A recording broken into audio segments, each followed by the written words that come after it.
Hi students, today 12th Maths chapter 2 exercise 2.8 first sum பார்க்கலாம்.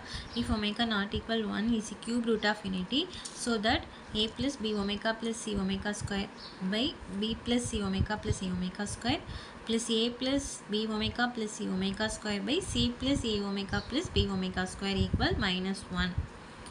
Omega வந்து not equal ஒன்னு கொடுத்துருக்காங்க. அதுக்கப்புறம் கியூப் ரூட் ஆஃப் யூனிட்டின்னு கொடுத்துருக்காங்க. அதுலேருந்து நம்ம இதை வந்து ப்ரூவ் பண்ணுவோம். ஓகேவா?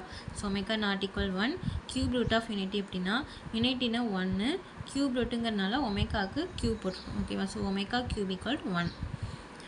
இது வந்து ஒரு ஃபார்முலா மாதிரி ஞாபகம் 1 + ஒமேகா + ஒமேகா ஸ்கொயர் ஈக்குவல் 0. இது வந்து ஒரு ஃபார்முலா. ஸோ இது வந்து இந்த சம்க்கு நமக்கு தேவைப்படும். அதனால் இது வந்து எழுதிக்கோங்க. அடுத்த ஸ்டெப்பில் எதை ப்ரூவ் பண்ணணுமோ அதை வந்து நம்ம எடுத்து எழுதிக்கலாம். எடுத்து எழுதிட்டு ஃபஸ்ட் லெஃப்ட் ஹேண்ட் சைடு மட்டும் சால்வ் பண்ணலாம். அது சால்வ் பண்ணும்போது -1 வந்துருச்சு அப்படின்னா இது வந்து நம்ம ப்ரூவ் பண்ணியாச்சுன்னு அர்த்தம். ஓகேவா? ஸோ லெஃப்ட் ஹேண்ட் சைடு மட்டும் எழுதிட்டு இப்போ மேலேயும் கீழேயும் ஒமேகா ஸ்கொயரால் நம்ம மல்டிபிள் பண்ணிக்கலாம். ஓகேவா? ரெண்டு பக்கமும் ஒமேகா ஸ்கொயரால் மல்டிபிள் பண்ணும்போது அதோட வேல்யூ மாறாது.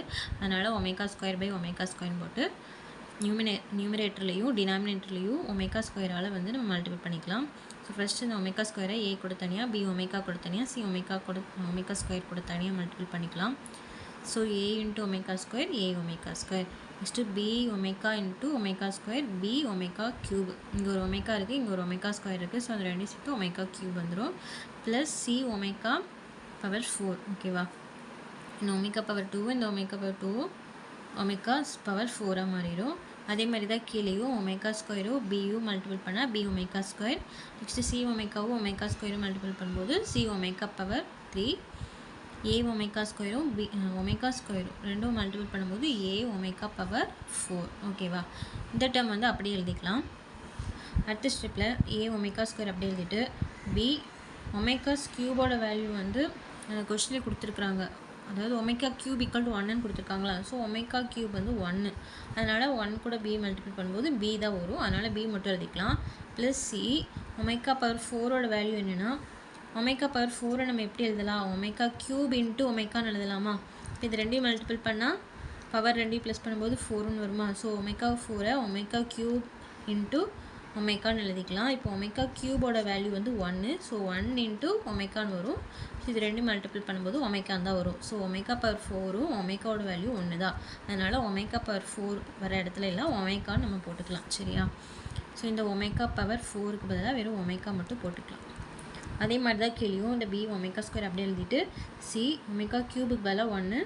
ஸோ 1 இன்ட்டு சின்னு எழுதிக்கலாம். Plus omega plus A omega power 4க்கு பதிலாக வெறும் ஒமேகா மட்டும் எழுதிக்கலாம். ஓகேவா? புரியுதா? இந்த டேர்ம் அப்படியே எழுதிக்கலாம். ஓகேவா? இப்போ கீழே இது ரெண்டுமே வந்து ஒரே மாதிரி தான் இருக்குது. பாருங்கள், இங்கே ஒரு சி இருக்குது, இங்கே ஒரு சி இருக்குது, ஏ ஒமேகா இருக்குது, பி ஒமேகா ஸ்கொயர் இருக்குது. ரெண்டுமே சேமாக இருக்கனால அதை காமனாக எழுதிட்டு மேலே இருக்கிற ரெண்டையும் ப்ளஸ் பண்ணி எழுதிக்கலாம்.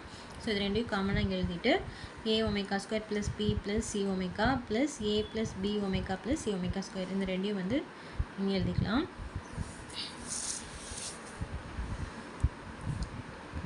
அடுத்த ஸ்டெப்பில் ஏ வர டேர்ம்லாம் தனியாக, பி வர டேர்ம் தனியாக, சி வர டேர்ம் தனியாக அப்படி எழுதிக்கலாம். இப்போ ஏ வர டேர்ம் வந்து ஏ ஒமேகா ஸ்கொயரும் ஏவும் இருக்கா? So A omega square plus A. Next B plus B omega எழுதிக்கலாம். B plus B omega. அடுத்தது C omega plus C omega square. ஓகேவா? ஏ இருக்கிறதெல்லாம் ஒரே சைடு, பி இருக்கிறது அப்படி தனித்தனியாக எழுதிக்கலாம். கீழே வந்து அதை அப்படியே எழுதிக்கலாம். இப்போ இந்த ரெண்டு டேர்ம்லேயும் ஏ காமனாக இருக்கா? ஸோ ஏவு காமனாக வெளியே எடுத்துகிட்டு ஒமேகா ஸ்கொயர் ப்ளஸ் 1ன்னு வந்துடும்.